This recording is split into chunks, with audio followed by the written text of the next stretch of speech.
सिलीगुड़ी में खाली घर का फायदा उठाकर दुस्साहसिक चोरी।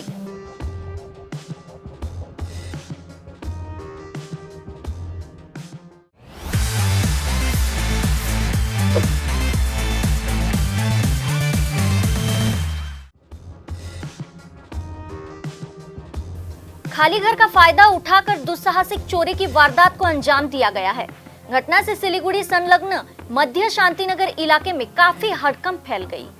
चोरों ने घर से नकदी और सोने के आभूषण लूट लिए हैं। मंगलवार रात करीब 10 बजे मध्य शांतिनगर इलाके में चोरी की घटना घटी है। बताया जा रहा है कि घर की मालकिन बाजार गई थी, तभी चोरों ने खाली घर में हाथ साफ कर दिया। जब घर की मालकिन लौटी तो देखा कि घर का सारा सामान बिखरा पड़ा है। चोर घर की खिड़की तोड़कर घुसा और अलमारी से 20,000 रुपया नकद और सोने के गहने लूट लिए। घटना के बाद घर में मालकिन का रो रो कर बुरा हाल हो गया। घटना की सूचना पर आशीघर चौकी की पुलिस मौके पर पहुंची। पुलिस ने घटना की जांच शुरू कर दी है।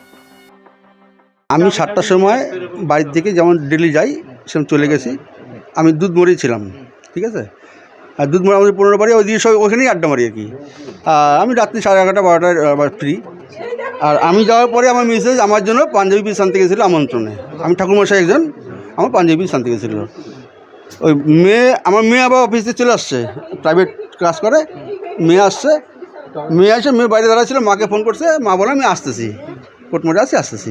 ওই আস্তে আস্তে ওরা তালা খুলে দেখে, প্রথম ওই জানলাটা খোলা, তারপরে এই ঘরে আসে, দেখে যে এই জানলাটা খুলে গ্রিল খোলা, এই গ্রিলটা যেখানে রাখছে না, ক্যাশ নিয়ে গেছে 20,000 টাকা। কালকে আমার পরশুদিন আমার যজ্ঞ আছে, যজ্ঞের যে অ্যাডভান্স দিয়েছিল অ্যাডভান্স টাকাটা প্লাস এই কটা দিন যে কাজ করলাম ওই টাকাগুলো 20,000 টাকা ক্যাশ আর মোটামুটি আমাদের 2.5-3 লাখ টাকার মতো সোনা গেছে। ও 7টার সময় বাড়ি থেকে বের হয়েছে, তারপরে আমি 15 মিনিট পরে আমি বের হয়েছি, সন্ধ্যাবাতিটাতে দিয়ে আমি বের হয়েছি। তখন আমি গেলাম কোটমোড়ে, আমন্ত্রণে গেছি তোমার দাদার জন্য একটা পাঞ্জাবির পিস নিয়ে আমি যখন আসতেছি তখনই আমার মেয়ে ফোন করছে। আমি বলছি মা গেটের সামনে দাঁড়া, আমি আসতেছি। আমার মেয়ে গেটের সামনে দাঁড়ানো ছিল, তালা মারা ছিল গেটে।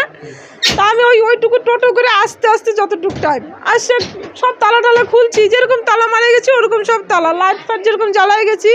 আমি ঘরে লাইট জ্বালাই যাই সবসময়, সব আছে। তা আমি ওইখানে ওই ঘরের না বিছনাটা এরকম উল্টানো। তা আমি বলছি উনি তো অনেক সময় আসে, ওনার কাছে একটা চাবি থাকে আমার ঘরে, আমার দুজনের কাছে 2টা চাবি থাকে। আমি কোনো সময় এদিকে যাই, উনি খোলে, আবার উনি কোনো সময় আসলে আমি খুলি, দুজনের কাছে 2টা চাবি থাকে ঘরের। তা আমি বলছি কি বিছনাটা উল্টানো, তো আমি তো তোর বাবা আসছিল মনে হয়, হয়তো পুরোহিতের কিছু নিতে আসছিল, উনি তো পূজা টুজা করে। পরে ওর সাথে গল্প করতে যখন এই ঘরে আসি দেখি সমস্ত এগুলো সব ফেলানো। কিরে বাবা এগুলো ফেলানো কেন? তখন থেকে এই যে জানলা টানলা সব খোলা, কিন্তু লাইট ফাইট এরকম সব জ্বালানো।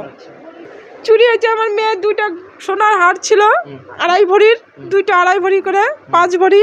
ওর বাবার ব্রেসলেট ছিল 16 গ্রামের, চেন ছিল, আংটি ছিল। আমার এখানে ক্যাশ ছিল 20,000 টাকা, আর এই যে সব সোনা দানা প্রায় ধরো 5 লাখ টাকা আমাদের সোনা, আমার মেয়ের বিয়ের সোনা সব। হ্যাঁ, পঞ্চায়েত এলাকায় এটা হচ্ছে আমার পার্ট নাম্বার, কিন্তু আমি জানি না সন্ধ্যা থেকে যেটা কি হয়েছে। আমি মুহূর্তের ভেতরে খবর পেয়ে আমি চলে আসলাম, এসে দেখি যে ওনাদের আলমারি খোলা, সব কিছু গয়নাগাটি যত কিছু ছিল সব চুরি হয়ে গেছে। কিন্তু কি চুরকে তো আমরা চিহ্নিত করতে পারিনি। এটা এখন পুলিশ প্রশাসনের আন্ডারে চলে গেছে। যদি পুলিশ প্রশাসন এটাকে গুরুত্ব দিয়ে দেখে, যদি জিনিসগুলো বের করতে পারে। আমাদের এই এরিয়াতে এখনও হয়নি, এত বড় ঘটনা হয়নি। ঘরে থেকে লকার থেকে সব জিনিসপত্র নিয়ে যাওয়ার মতো হয়নি।